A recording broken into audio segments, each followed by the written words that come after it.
How is it going, everyone? I am Dylan. This is All You Can Board. This is another Marvel Champions video, and today we're talking about a new scenario pack, and we actually haven't had one announced in a while. The last one was the Hood, and this one does some things differently than maybe you've come to expect. So this one's called Mojo Mania, and it's actually a 3-scenario pack. I don't know that we've ever had 3 scenarios in a single pack. I'm trying to remember across all of them. It's been so long since I played some of them. I know the Goblin one was 2. I think that's kind of been the standard, if I'm not mistaken. There may have been one that I'm forgetting now that did things differently, or just had 1 or had 3 or something. This one not only has 3, but they can be played as a 3-scenario mini campaign, which is kind of interesting because normally we have the 5 scenario big box expansions, which takes a lot more time investment. It costs more money to get that big box. This is going to be a cheaper way to get a little mini campaign that they all tie together, or you can play them individually, which is really neat. So there are 78 cards in this new pack, 3 different scenarios. There's going to be 6 modular encounter sets as well in here that you can add into other scenarios outside of the Mojo Mania pack as well. And there's a bunch of other cool things we're going to talk about, including one modular encounter set in particular that is a single card, and it's actually meant to benefit the player, sort of make a scenario easier if you're having trouble with it. So we'll get to that near the end of the video, but for now let's jump in right to the very first scenario that was announced. That is going to be MaGog. I should mention I don't know anything about Mojo Mania, anything about these villains, this universe, nothing. I had never heard of this until this pack, so this is all brand new to me, so I'm going to either be mispronouncing names or not knowing the lore behind stuff. Feel free to post in the comments anything you think you need to fill in to give me more context. I'd love to hear about it. So the first one is MaGog. So MaGog is a 1-scheme, 2-attack villain. I should also probably mention the entire theme of this pack is essentially like television shows. So you're gonna and just like reality shows, competitions, things like that. So you're gonna see those kind of threads tie in with all these different scenarios. So the force response on this card, and it has 10 hit points per player, and the force response is after MaGog attacks and damages a character, place 1 ratings counter on the champion. So what does this mean? Basically, what's happening in this scenario is you're all competing for a live audience, and the way you win is not defeating the villain, but rather getting the the favor of the crowd more so than MaGog in this case. So before we even I'll finish reading this card, then we're going to go into what the champion is, and as well as there's one that is the challengers, and you'll kind of understand what these ratings counters are doing. So the other ability here is a forced interrupt, which says when MaGog would be defeated, reset his hit points to 10 per player. Instead, place 3 per player ratings counters on the challengers and deal each player 1 face down encounter card. So before we even get into those cards, what you need to know here is that you want to be getting ratings counters onto the challengers card, and you want to try to avoid putting ratings counters onto the champion. That's essentially a stand-in for how much the audience, the crowd, loves each of you in this case. So you still want to reduce his hit points to 0 and beat him, but he's never going to die. He's going to reset, and you're going to keep doing that. It's just a way to get extra counters on.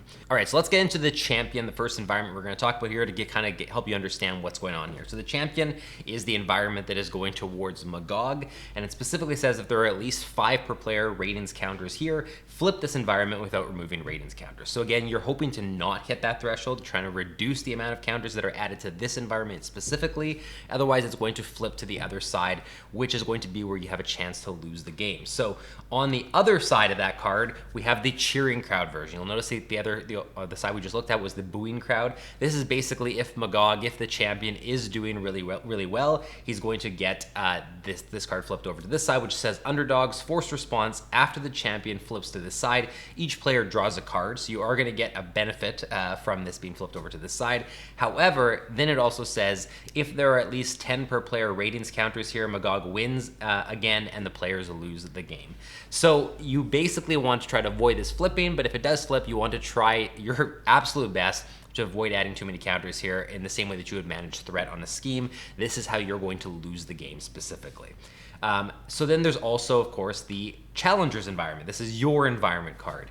This one is also the booing crowd side, and it says if there are at least 5 per player ratings counters here, flip this environment without removing the ratings counters. And in brackets, it says the players wow the crowd by placing ratings counters here. That's the thematics behind this, and that's why this is what you're specifically striving to do. If you are able to flip it over to the other side, which hopefully you are, that's how you're going to win the game, you get to the cheering crowd side that says tag team force response after the challengers flips to this side, search the encounter deck and discard pile for surprise contender and put it into play engaged with the first player. If it is already in play, give it a tough status card. That's a detriment, just like the champion had a positive for you. This one actually has a detriment for you when it flips because it's something you're wanting to do. The surprise contender we'll get to, but it's essentially a minion that you're gonna have to deal with when it comes out. But this is how you now win the game. It says if there are at least 10 per player ratings counters here, you wow the crowd and the players win the game. So this is the win condition of the game. It's also the lose condition of the game. Everything you're doing is interacting with these two environments. You'll see some of the other cards we're gonna look at interact with them. That's how you win the scenario. Pretty cool. It's an interesting twist, and the thematics really tie in with which side can wow the crowd enough in order to gain their favor. Let's jump into the next one. Okay, and this is the main scheme. This is melee in the Mojo-seum. It says right on here that players cannot win the game unless they wow the crowd as the challengers, just stressing that this is not how you're going to win the game or lose the game or whatever with the main scheme here. And it also says force interrupt. When this scheme would be completed, place 2 per player ratings counters on the champion and remove all threat from here instead. So unlike normally what you see with schemes, obviously, in Marvel Champions in the game, where it's going to flip to like the next scheme, or it's going to be the last scheme, and if you complete it, you're going to lose the game. This one, every time it happens, every time you let that spiral out of control, if you ignore it, you're going to be adding more ratings counters to the champion, which in turn is still going to make you lose the game. It's just basically happening in a different way, which is really neat the way that they've incorporated that. All right, so jumping into some more cards we're going to see in this set, we have a treachery called Defend the Title. This says, when revealed in Alter Ego, place 2 ratings counters on the champion. So you're going to have cards that just straight up, without you being able to prevent it, unless you have a way to like sort of axe out whatever the treachery is, the card text is saying, you're going to just be adding ratings counters, and you're going to have to be managing that. It says, when revealed when you're in hero form, MaGog attacks you. If a hero defends against this attack and takes no damage, place 2 ratings counters on the challengers. This is really cool to me because it's a treachery that obviously is initiating an attack, which is never a good thing, especially like depending what the state of the board looks like. You're sometimes trying to avoid that completely. However, you are almost hoping for this to come up if you're using a hero that can properly defend, because this is going to be another way to really maximize and facilitate how many counters you're adding on to the challenger's card, which is again how you win the game. So I feel like when you're deck building for this, you can almost either approach it with one of your heroes that you're using being a protection hero, or having a means to defend reliably in whatever way that means or whatever way that looks. For cards like this, when they come up, to essentially expedite how many counters you're adding onto the challengers. Very cool mechanic. I really like this card. Then we've got a Jolt of Adrenaline. This is an attachment. It says attached to MaGog. MaGog gains Retaliate 1 and Stalwart. Really nasty. Forced response after MaGog's hit points are reset. Place a 1 per player ratings counters on the challenger and discard this card. So essentially, this is going to stay on him without any other way to reveal this. I should mention there's also a boost ability that is just to reveal this card. So one way or another, this is going to get attached in one of those 2 ways. And it's going to stay on there until you basically beat MaGog. Normally that would kill the villain. In this case, it's going to reset his hit points. When it resets, this card's going to get discarded, and you're going to get the bonus of adding ratings counters on to the challenger. So again, another way to do that. Sometimes this card coming out when his hit points are low is going to be a fantastic draw. So we're seeing that there are a lot of cards that are going to be in the encounter deck that are sort of dual cards, or in the sense that they're not all bad. They have this upside that if you can utilize it, it's going to actually be a benefit to draw these cards from the encounter deck. Very interesting. And then we have Pump Up the Crowd. This is a side scheme. When revealed, sorry, I should mention first, there's 3 boost icons, and you're going to have a 4 threat per player on this. It also has 2 acceleration icons on here, which is really nasty. And then it says, when revealed, if the champion is on its cheering crowd side, which means it has been flipped, place an additional 1 per player threat on this side scheme. When defeated, place 1 per player ratings counters on the challenger. So again, another way to facilitate adding more counters onto the challengers. In this case, you're hoping that there's less threat on here so you can get rid of it quicker, especially because you have the adrenaline tokens. This is really, really nasty in general. And if you've been flipped to the other side, this could be, instead of 4 per player, you could end up having essentially 5 per player because you're adding 1 per player threat onto it. So again, another way to facilitate adding cards onto the counters onto the challengers, but you just have to have them come up at the right time and be prepared for them. And then we've got the last one we're going to look at for this scenario, which is Surprise Contender. We talked about this before, how it's eventually going to find its way either into play in some form, whether it's, I can't remember even what it was. It was that when you defeated, or when you flipped the challenger's environment. That's when the surprise contender comes out. So if you don't draw it naturally, it is going to find its own way out. This is a 7 health per player minion, very powerful in terms of its health. It also has the villainous trait. It's got 1 scheme and 2 attack. The force response is after surprise contender attacks and damages a character, place 1 ratings counter on the champion. So this is just going to expedite how many counters are being placed on the champion, which is nasty. However, when it's defeated, place 2 ratings counters on the challenge, 2 ratings counters per player on the challengers. So it's going to be, you know, if you're playing with 2 players, it's going to be a 14 health villainous minion, which is going to be, you know, a challenge in many situations to get rid of. And it has a way to consistently deal, when it deals damage, also be adding counters onto the champion card. However, it is also going to be a way to add counters to your challengers. Again, you just have to find a way to utilize it.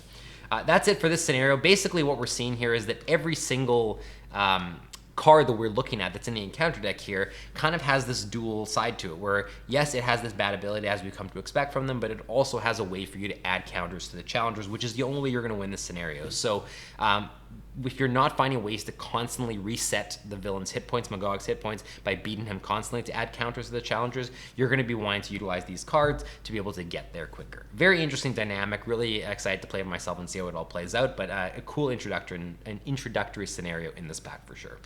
Okay, and then we've got the second scenario, the second villain, which is Spiral. Spiral's got some pretty cool stuff going on here. So there is 1 scheme in Star Attack. We'll get to what that Star Attack means in a second.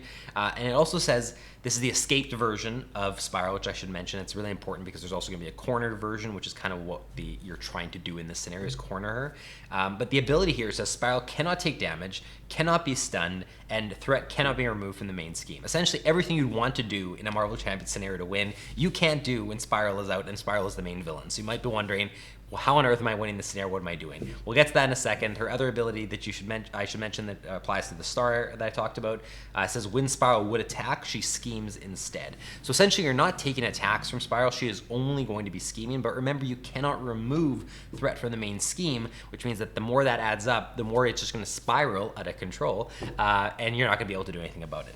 So what are you actually trying to do? Well, there is a cornered version of Spiral, but you might have also noticed that there's no text on the escaped version that lists how to flip the card or go to the other version of Spiral, which we'll obviously get to in a second as well. But just so you know, the cornered version of Spiral can be damaged. It is a 1 scheme, 1 attack villain, and it says if there are at least 3 per player teleport counters here, remove all of them and flip Spiral, which would flip her back to the escaped side. Force response after Spiral activates, place 1 teleport counter here. So essentially, every time she activates, you're putting a counter here. That's the timer. Eventually, she's going to flip back. She's going to be escaped. You can't remove threat again. You can't damage her. You can't stun her. So you're basically trying to get as much done as possible when she's in this cornered state before she goes back to the escape state. Is kind of the tug, the pull, I was going to say the tug and the pull that's going on here. The push and pull. I don't even know what analogy I was trying to make there. Regardless, that's sort of going to be the gameplay loop going on here. Okay, so you're probably wondering how you actually flip Spiral to the other side and damage her. I'm going to explain the way that works. I really wish they would have in the article explained this scenario just a little bit better, because they start referencing things like the show deck, which we're going to get to in the main scheme mentions it, and it's the main way you're going to sort of try to. You're basically, the thematics here is you're trying to search through multiple television programs to basically corner Spiral, find her, and that's when you can damage her again. But they don't really emphasize or explain what the show deck is, how you're building the show deck. You know, I'm assuming it's in the setup and it's built a certain way, or unless that's just how they're referring to the encounter deck as the show deck in this scenario. They're really not clear about all that. I imagine it's its own separate deck that you're having to search through to find Spiral. That's kind of how I read into it, but it is a little bit hard to see. I read the article multiple times. I'm looking at cards. I'm trying to make sure I didn't miss something.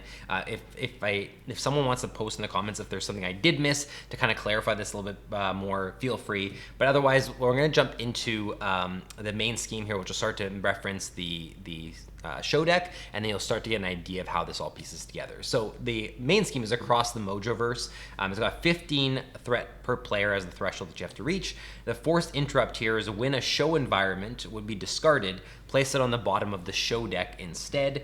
If the stage is completed, players lose the game. So this is the main scheme that can hold a lot of threat, but again, remember that for a large part of the scenario, you're not going to be able to remove threat from the main scheme, and this is the first reference we get to the show deck. So let's talk about the search for Spiral. This is a really important side scheme. It is permanent, and this is going to be really how you're tying into the theme here of having to find Spiral in order to damage her and defeat her. So the force response here is after the last threat is removed from the scheme, so normally that's how you would beat this side scheme, the player who removed that threat reveals the top card of the show deck, places 3 threat per player back on this scheme, essentially resets it, and that's it. So the reason that's important is you're revealing cards from the show deck to find Spiral. Eventually you're going to reveal a card that reveals Spiral, reveals Spiral, flips her over to the other side, her main villain card, and then she can be damaged again until you kind of could redo that gameplay loop again. So there's also a hero action here, which is take 2 damage to remove 3 threat from here. So you're going to have a very easy time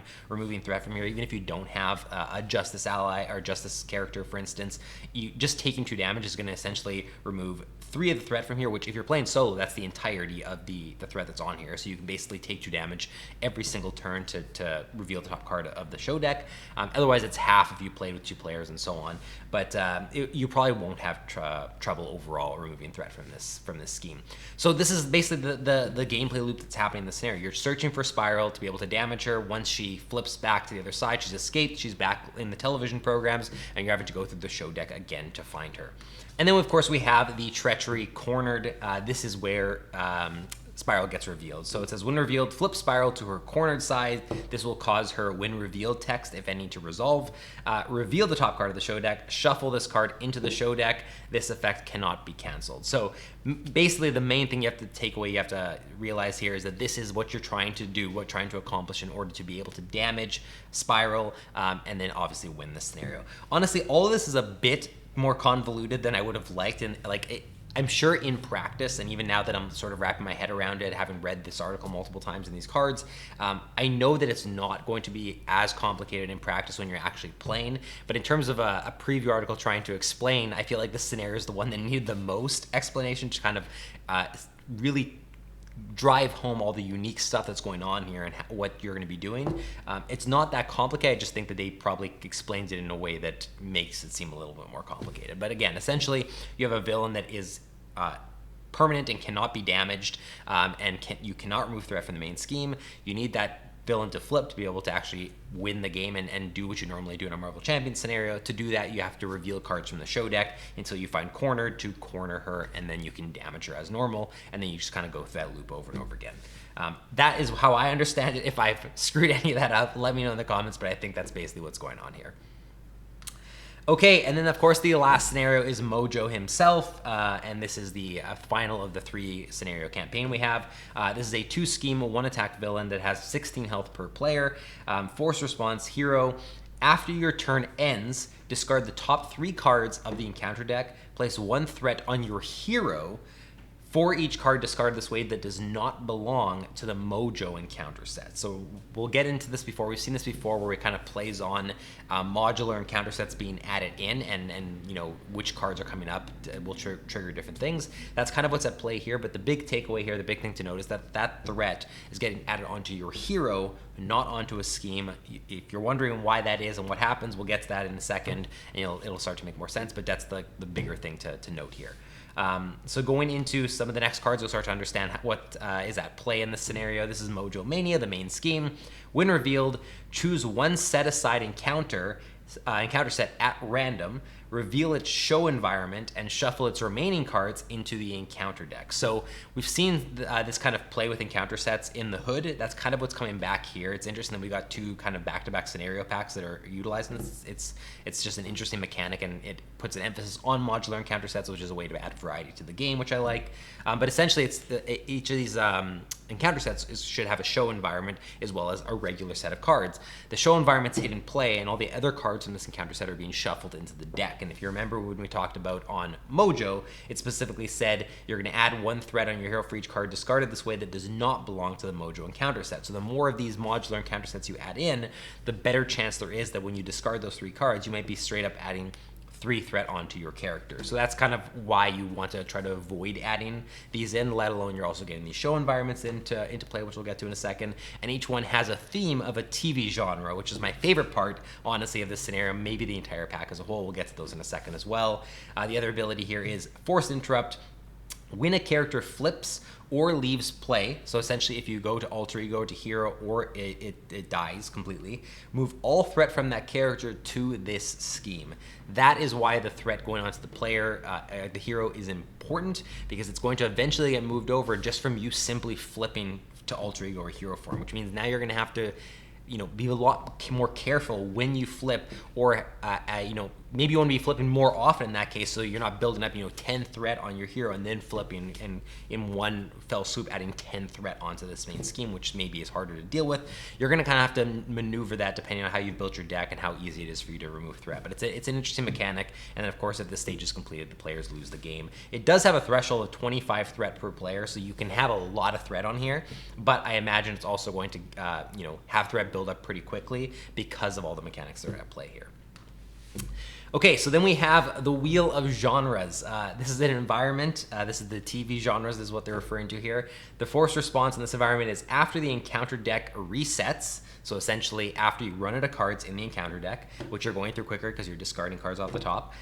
If there are no set aside modular encounter sets remaining, if they're all been added to the deck, you lose the game. So you want to try to avoid having those all added in, and if you have had them all added in, you're now strictly on a timer of when that deck runs out, you're going to lose. So it says otherwise you're going to flip this card. When you flip the card, you go to the wheel has stopped, so the artwork is essentially the same. One is a moving wheel, one's a stopped wheel. On this side it says Force Interrupt. At the start of step 3 of the villain phase, which is dealing counter cards, randomly choose one set aside modular set and reveal its show environment. Shuffle the rest of that modular set and place it on top of the encounter deck. So you're shuffling just that single modular encounter set and putting all of it on top, which is important, again, because now there are no Mojo encounter cards in that top part, which means when you discard, you're going to be adding more threat to the main scheme. So it's kind of cool how this is all working in conjunction. And then it says deal the first player 2 face down encounter cards and flip this card back over. So really nasty environment card that is kind of at the crux of everything going on in this scenario. And then of course that's going to tie, the last thing we have to talk about, of course, that it ties into is all of the modular encounter sets that are all themed after TV genres and have an environment, and then all the cards that are being added in. So first one we're going to look at here is the crime scene investigation. This is a side scheme, and it says hinder, and it's part of the crime modular encounter set, which I guess is the TV genre for this one. It says it has 5 threat on it, and hinder 1, and then threat cannot be removed from other schemes, which means you need to get rid of this first. No other schemes can be affected, and it includes the main scheme as well.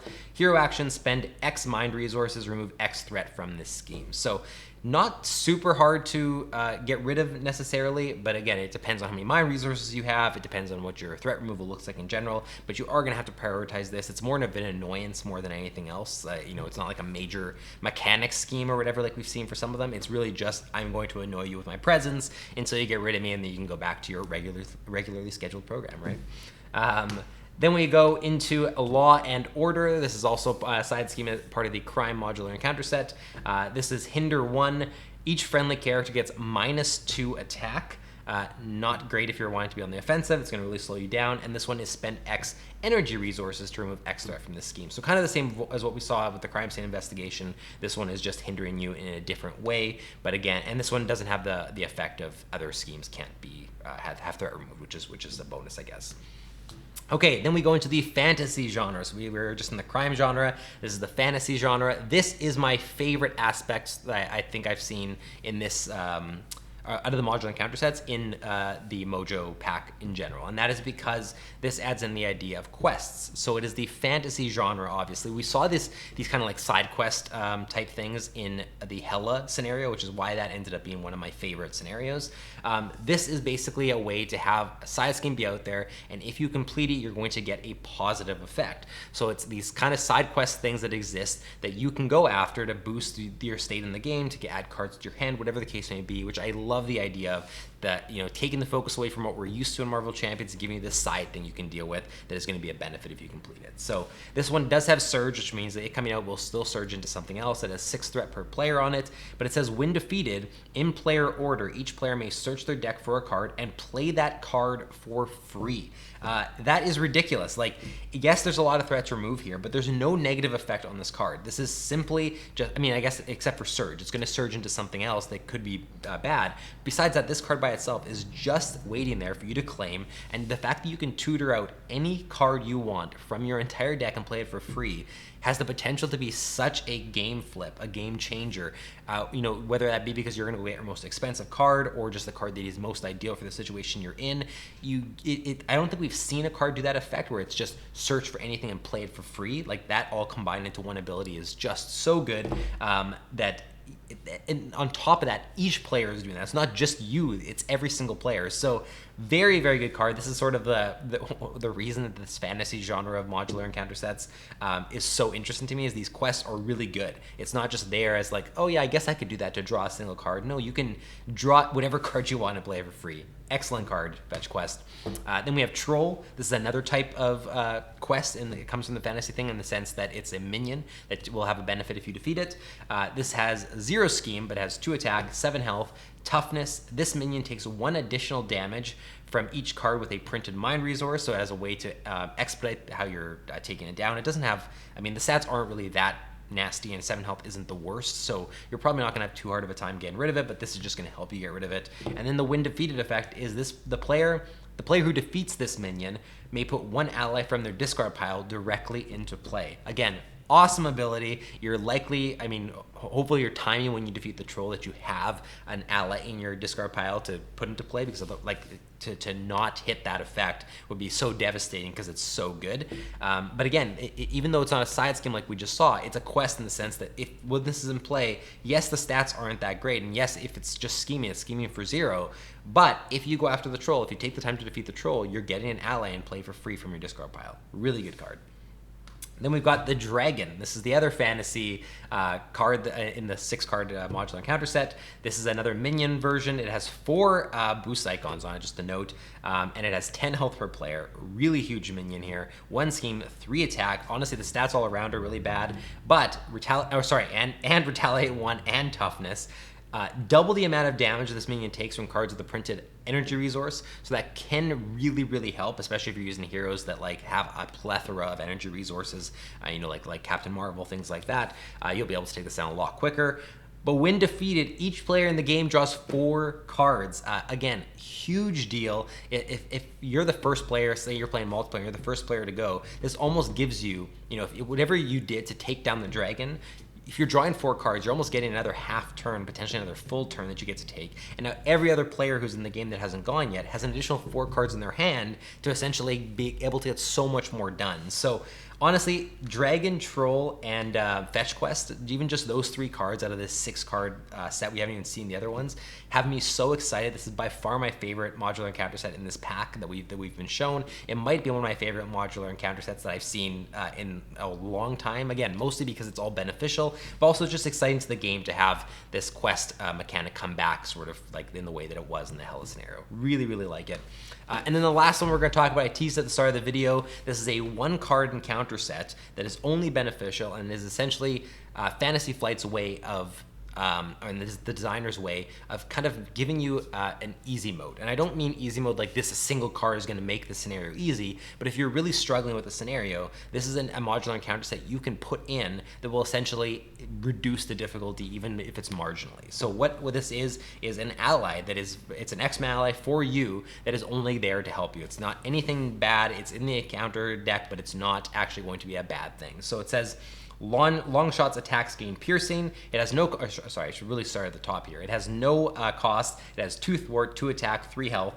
Longshot's attacks gain piercing as well. Longshot does not count against your ally limit, so you can still have this in 3 others if you want. When revealed, put Longshot into play under your control. This card gains surge. This effect cannot be canceled. So it basically is going to be a free ally that you get out that can, take a hit for you, do some damage, remove some threat. It does surge into another card in the encounter deck, so it's not canceling out, whatever you would have drawn that time. But it's just a welcome surprise. You get a free ally into play that can, combo off of other things you have going on, that, other cards you may have in your deck that require allies in play, or, have a certain number of allies in play. Whatever the case may be, it's not going to drastically take a scenario. I don't think it's going to be like the thing that takes a scenario like Ronin, and all of a sudden it's like, oh, this is a manageable scenario now. But it's definitely going to somewhat reduce the difficulty level, even just from the fact that you can have Longshot coming back. So really cool card. It's an interesting, inclusion in this pack, is just to give you this single easy mode. I keep calling it easy mode. That's probably the wrong way to frame this, because again, I don't think it makes the scenario easy, but it's just an interesting inclusion for someone who's struggling with the scenario to be able to say, I'm going to put Longshot in here, see if it helps, and then see if it does help, can I remove a Longshot and then still take down the scenario. Either way, very, very neat inclusion. It's also a wild resource as well.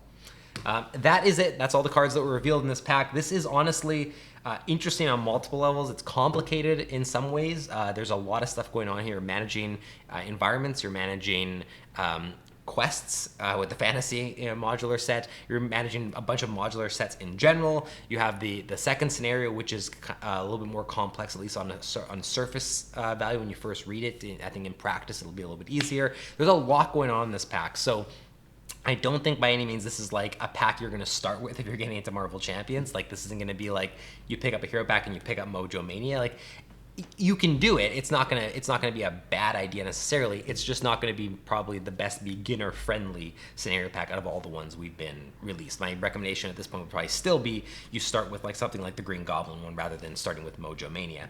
But for people who have been with Marvel Champions for a while, who want something different, who want like the mini campaign and the modular encounter sets to shake up their other games, and just a bunch of new mechanics and new ways to take on villains and things like Longshot and everything, I think this pack is going to be really successful. So really cool pack. Can't wait to try it out myself. Let me know in the comments as always what you think of this pack. Which of these cards has you most excited? Tell me if I'm completely off base on the spiral scenario, and if I'm completely misunderstanding what that show deck is referring to. Like, I'm pretty sure the show deck is a separate deck. Otherwise, it would be really weird to me that they didn't call it the encounter deck for this just one scenario. That's more confusing than anything.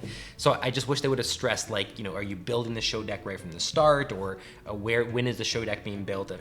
I would imagine it's in the setup instructions of that scenario. It would have been cool to have a bit more emphasis on that and explain what the show deck is. Regardless, I think I understand the scenario, but let me know if I got it wrong. Otherwise, thank you so much for watching another Marvel Champions video. I believe next month, at the end of September, we're going to be getting a huge release of the Mutant Genesis and 2 hero packs as well. So I don't even know how I'm going to possibly crank out all that content in a week. There's going to be a lot to cover. It'll probably have to come out a little bit gradually, but I'm excited for all that to come in. Keep an eye out on the channel for that. Otherwise, thank you so much for watching, and we will see you next time.